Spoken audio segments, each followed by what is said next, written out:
I want to speak to you tonight about the need for us to lower the temperature in our politics. Addressing the nation from the Oval Office, U.S. President Joe Biden condemned the vicious attack that could have killed his political rival. We're an attempted assassination on Donald Trump. There's no place in America for this kind of violence. That terrifying moment played out on live TV Saturday night. Gunfire erupting, Secret Service agents rushing the stage, Trump dropping, then getting up to raise his fist, captured in this historic image. The FBI is now investigating the shooting as a potential act of domestic terrorism, probing how a gunman managed to evade the Secret Service and position himself on a rooftop just outside the venue with a clear shot to Trump's stage. Federal agents killed the shooter, identified as 20-year-old Thomas Matthew Crooks of nearby Bethel Park, Pennsylvania, who they say acted alone. The gunfire grazed Trump's right ear, but killed one spectator, local firefighter Corey Compriator, who's being remembered as a hero. The Corey dove on his family to protect them last night at this rally. Corey was the very best of us. Investigators say Crooks used an automatic rifle registered to his father and found bomb-making materials in his car and at his home. Witnesses are still shocked at the chaos that erupted around them. It just all happened so fast.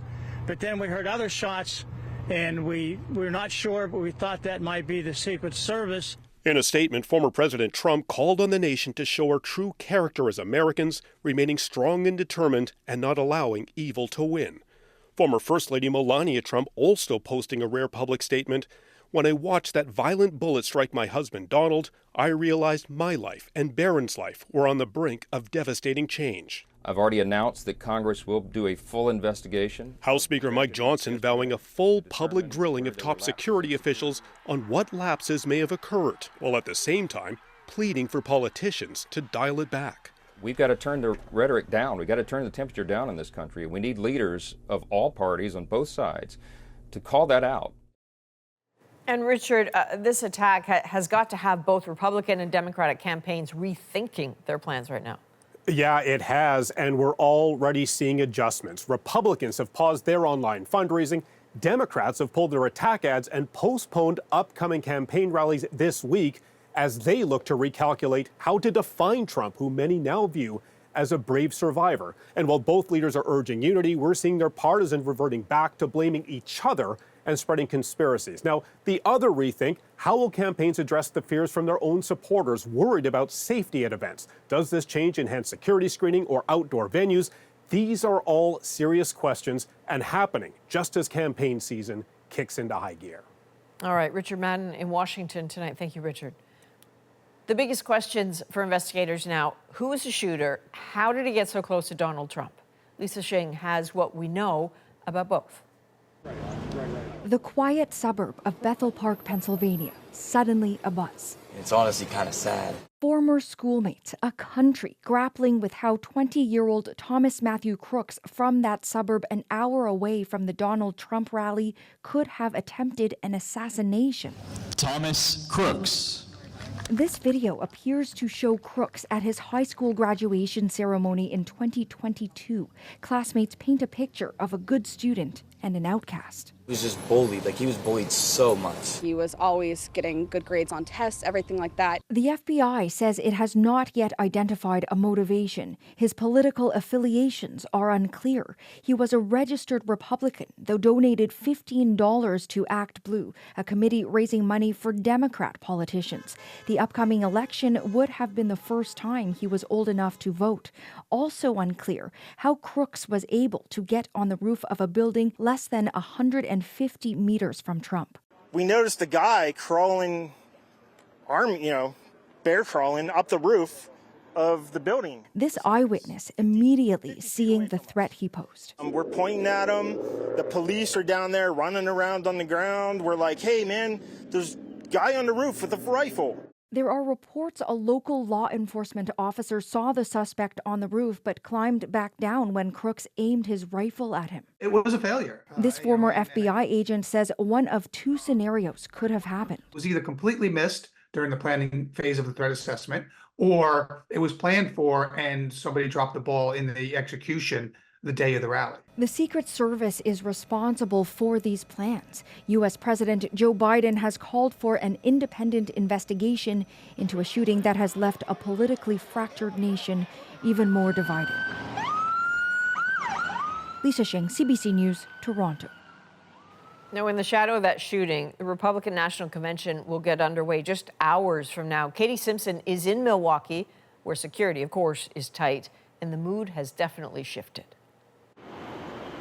A city holds its breath for the Republican National Convention.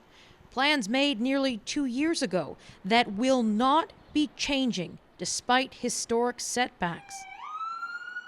Police around the convention site are highly visible. Streets are closed and checkpoints are in place.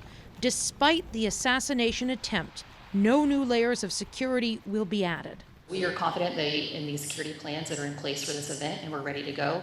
This was supposed to be an upbeat celebration, Republicans unifying behind their presidential candidate. Do you think that what happened yesterday changes the tone and tenor of what's going to go on here over the next week? Yeah, I think certainly it will and has to. I mean, this is a somber moment. Like, this sort of thing should not happen. When you speak with some Republicans, there's a real sense of sadness and frustration. Are you surprised there was political violence in this moment in America? Not really. It seems like that's the tone of the whole country. It's kind of gotten that way, kind of moved that way. It's unfortunate, but and I don't know. I think we need to do something to try to change that tone. Greg Basile says he, too, is fed up with tense political rhetoric. Yeah, absolutely. Yeah, no doubt about it. You just don't know who you're talking to anymore. Basile is easy to spot with his Trump hat, red truck, and this sign displayed prominently in the back window.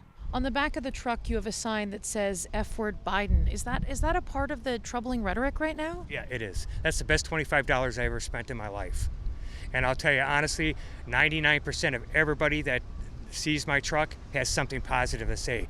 Positive feedback or not, we asked again about the tone. But is that kind of language not part of like the challenge around the heated rhetoric right now? Well, no, that's just direct to the point. You know, absolutely direct to the point. There's no shame to my game. So, Katie, you're inside one of the convention buildings right now. Can you give us a sense of what sort of security you're encountering as you move through? Well, there are roads blocked all over the place. Imagine you're at the airport, Adrienne. There's lots of lines. You have to figure out where you're supposed to go, and there's layer after layer of security. You go through metal detectors. You wear a badge. You have to show it to different police officers and different members of the security team here as you sort of make your way around. Now, outside the official perimeter, it is a very different situation.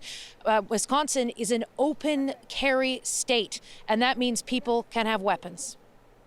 All right, Katie Simpson in Milwaukee tonight. Thank you. Now, beyond this week and this convention, what could the attempt on Donald Trump's life mean for this presidential election campaign as a whole? Alex Panetta is also in Milwaukee tonight. So, Alex, can we start with how it's affecting the campaign right now? Well, let's just refresh our memories about what American politics looked like just over 24 hours ago. Democrats were talking about potentially replacing Joe Biden. They were talking about the Republican platform, January 2025, Donald Trump's threats to democracy, January 6th. And all of that is on pause right now. Everything we think we know about U.S. politics is in a state of suspended animation, at least for the next several days. I just want to give you one example. I was wandering the hallway of that convention center behind us, and I saw this giant mural on the wall, and there's a picture of Donald Trump speaking at a podium, and next to it says words he often uses, saying, they're not coming after me, they're coming after you, meaning his supporters. I'm just standing in the way. That's something he says frequently. It's a reference to his criminal troubles, but that takes on this drastically and much bleaker new meaning in the aftermath of what happened yesterday. And so let's look specifically at Donald Trump's campaign now, Alex. You know, Trump was widely believed to be the frontrunner entering this weekend.